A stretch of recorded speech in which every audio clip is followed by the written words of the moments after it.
Namaste and welcome to this conversation on Satya, Poems to My Father with Dr. Parikshit Singh. Welcome, Dr. Singh. You remember that in our last episode, we talked about this poem called Cover, and there is a line there which says, "You were the king of ensuring nothing ever failed." So that's a very good segue to the poem we're going to discuss in this episode, King's Gambit. Over to you, Dr. Singh, page 38, to those of us who have the book. Please Yeah, buy it, this don't have it, yeah. this is a little long, so please bear with me. King's Gambit. Last night we played chess as we used to in the early days. You made strange moves, though, since you followed the ancient Indian rules of Chaturanga, not the modern ones. Nor was it a flat 2D board we played on. I counted in it at least 64 dimensions through which you moved your pieces without cheating. As I tried to build my defense, my brain grew wide, like a honeycomb bustling with bees, with cells within cells, as if the neurons spanning the globe curled through planets, oozing gold. In the nectared oblivion, the pawns stepped from singularity into the womb of time and space, and I had to muscle stars out of my way to counter the gambit. Is this it, then? That we are sold on a vision of heaven and universes, supernovae and galaxies, as if it were only a game of chess? For you, perhaps, it is easier to counter my stealth of rook and bishop, since your knight can jump 2.5 square dimensions, and when time and space are but a transit to the end game that goes beyond my most lucid dreams. I could see how the things you did more than 5 decades ago impact me now, and how the subtlest shift then comes in quantum leaps to blinding sight. I am what you dreamt up in your infancy, but your infancy has returned in my own sleep, paradox upon paradox, and I am no longer certain who has fathered whom. The glint of your eyes as you tried to checkmate your son in the silver dust of sunlight flitting about my face. I think you did not let me win last night, but pushed me to the last pieces until I saw that the game is never over, as in my early days. You simply began to set the pieces on the board again, an eternity at hand. Wonderful. This is obviously one of the strongest, most outstanding poems in this collection, and almost like the anchor, the centerpiece. And the themes are so rich in their 64 dimensions, if I may put it like that. In fact, as a opening gambit for this poem, I'm reminded of that great book of Raja Rao, which we have discussed, The Chess Master and His Moves, where the chess master is actually a metaphor for the divine himself or herself, and how she arranges all the pieces of your life in such a way, an interesting way, in multiple dimensions. And there is a constant unfolding, a constant sense of wonder and awe. And you try to guess at the next move, but the chess master is always a couple of steps ahead of you. Now, to relate it to this particular poem, what I find interesting is that there's also that slight Freudian idea of, the father being the strong figure, and as we know, at least in Western poetry, in the Western tradition, the young man, whether he's a poet or he's the son, struggles against this father. They call it the Oedipal complex. I don't want to get into all of that. But to become a man, you have to, as it were, overcome, the anxiety of influence, as it was called in a famous book, as we all know. This anxiety of influence of the strong poet dominating the young poet, and the young poet then overcoming that, right? So we have that. Throughout the book, there is this struggle between father and son. And now you see they're actually playing chess after the father's departure. So would you like to comment on some of these themes and why chess becomes such an important metaphor. So one is experiential. We used to play chess when we were younger. It was my grandfather I used to play chess with. He only used the Indian way of playing chess. There's an Indian way of playing chess. I'm sure. I hope you know that, Yes, which yes, has its own rules. And then yes. the Western way, which I was trained in, but my grandfather was good. And in the Indian way, he could move faster than I. Then my father would come in sometimes and we would play. And he, despite being an civil servant, IAS officer, brilliant man, he was good at chess. So you had to pay attention. And, he wouldn't have much time to play. He had very limited time. But he always gave me the time. If we were playing, then total focus on playing chess. And we played chess. And usually he beat me in chess. He was smart. Others had to come and help me out. And I was little. Others had to come and help me out to, ye chal, do this, do this. And 10 people are telling me what to do until I got the right move. And then, and he enjoyed it. If he lost, he enjoyed it. Then it happened in a dream. Again, another dream where we were playing chess. And as usual, he did not let me win. But the game did not end in a defeat. The game continued. So he was kind enough not to beat me in that game. But I felt like, yes, I had lost. My position was bad, but you started another game. So it was an interesting kind of, again, one of those, after he was gone, a lot of, you live a lot of experiences inwardly, you go back, you revisit. And so I captured it. And I think I sent it to you at that time. And this game of chess was a very strange game of chess. Yeah, we'll come to that. We'll come to Yeah. that. So, there was one thing you mentioned here. I'm glad that we're sort of grounding these discussions in actual experiences because, a reader is enriched when the poet themselves come out and tell you, the source of the poem and all that, because that's usually not available. Though there's a whole school of criticism where they want to leave all of that out and just Yes. look at the text. Let's not go there. We have multiple ways. We play chess in many different ways. But just a couple of points. First of all, chess comes from India. Yeah. So Yes. Chaturanga, then it became Shatranj in the Persian, and it traveled all over the world. And chess is like stories. Stories also come from India, as we know. Harun and the Sea of Stories, Kathasarat Sagar, Salman Rushdie, literally, he just translates that old, title, which was not even in Sanskrit, it was in Paishachi. But be that as it may, the narratives, the multiple narratives, the storied narratives, we'll come back to this dream chess, because it's a Yes. dreamscape and a dream dimension. But one of the things that I learned, though I read these poems when they were, as it were, coming to you and we've talked over them, is I didn't see the presence of the grandfather. So there are 3 generations.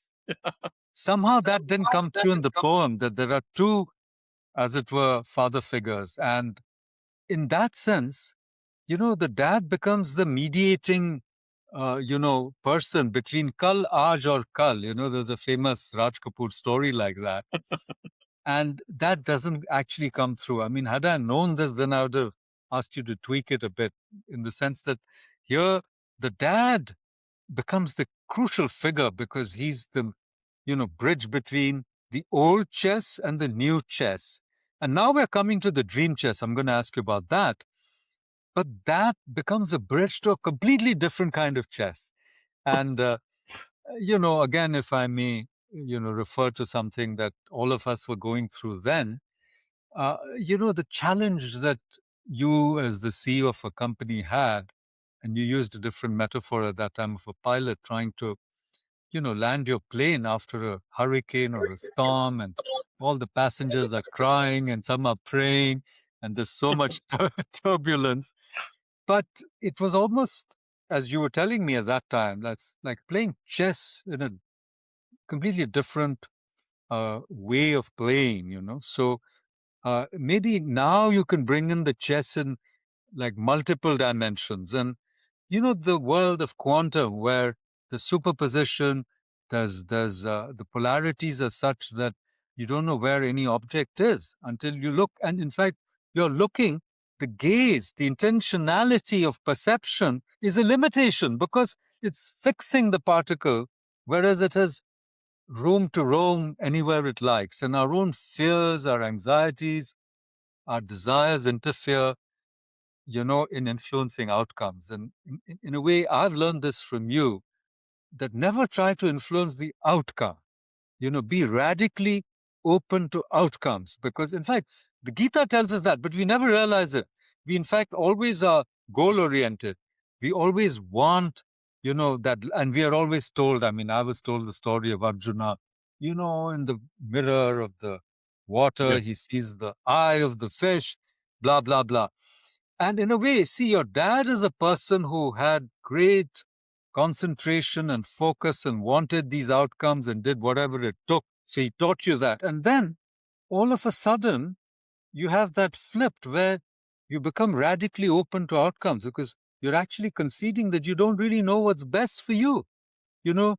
Maybe bankruptcy is the wonderful thing that we're all craving for internally without knowing it. So please tell us about chess and 64 dimensions. So once my father passed away, we went through some very turbulent times, and around that time, it was starting. So, but this game was very different. In your dream, see the dream, you are the doer and the done, and whatever is being done is actually you. So you can do whatever you feel like.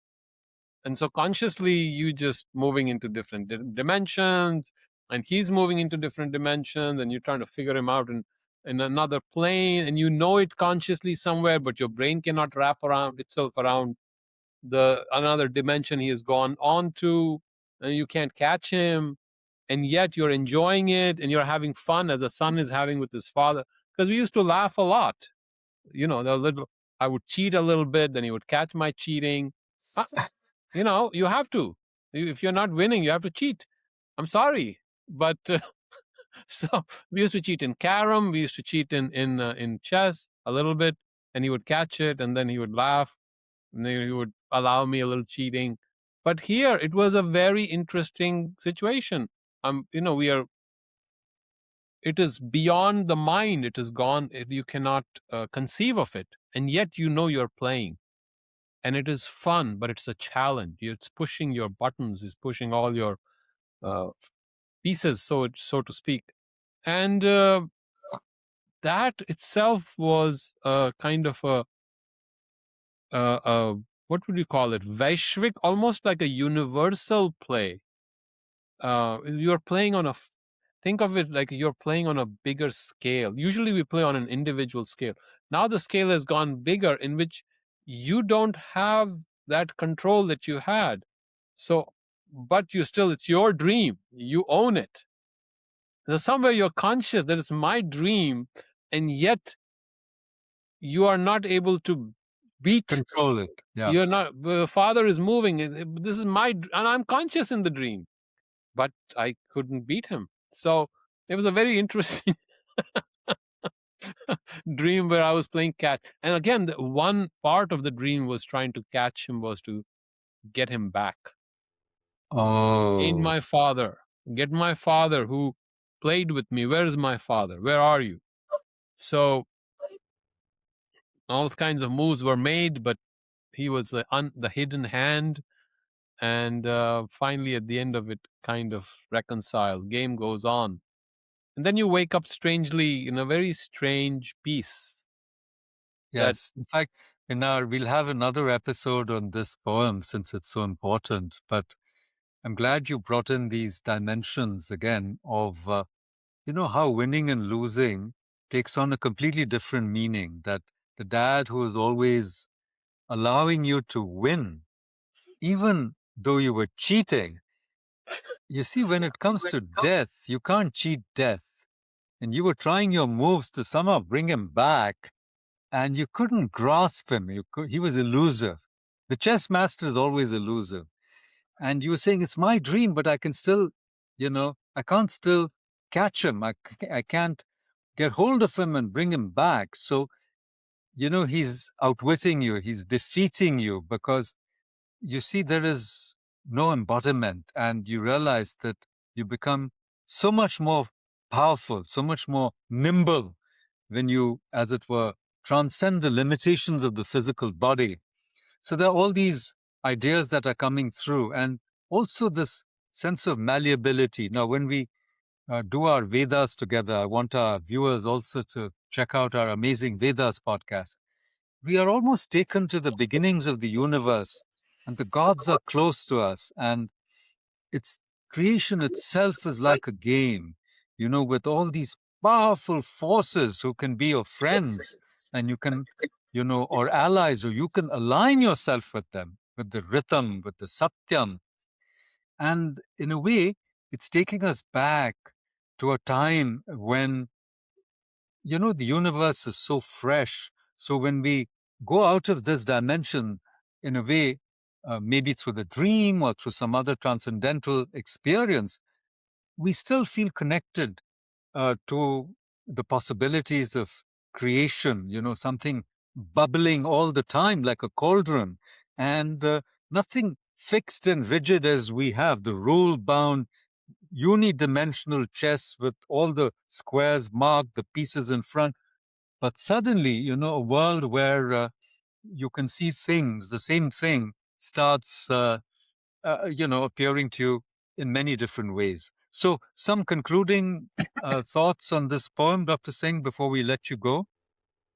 Um, a lot of things got resolved in playing this highly incomplete game of chess in my dream, and it was kind of a release. Several times you'll find in your dream you resolve a lot of your past comes out, your inner seeking, your hankering, your aspiration, your longing, and unfulfilled dreams, they all come out. But also sometimes you yourself give a message to your conscious brain or mind, as it were.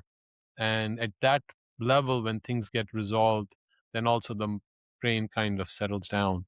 um, it can be, it can be taken in a very abstract way, but this was very real.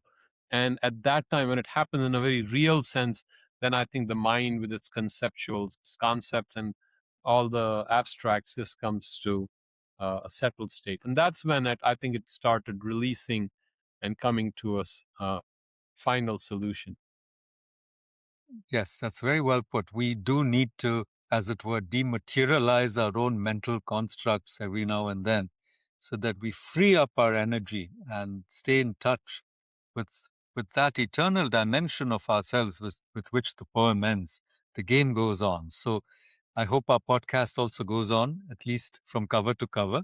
So thank you, Dr. Singh, for joining us. And viewers, please like, share, and subscribe to our channel. Check out our other offerings, the book talk, Vedanta with Partho, and Amazing Vedas especially, which is also on X, or Twitter as it was known. Thank you and namaste.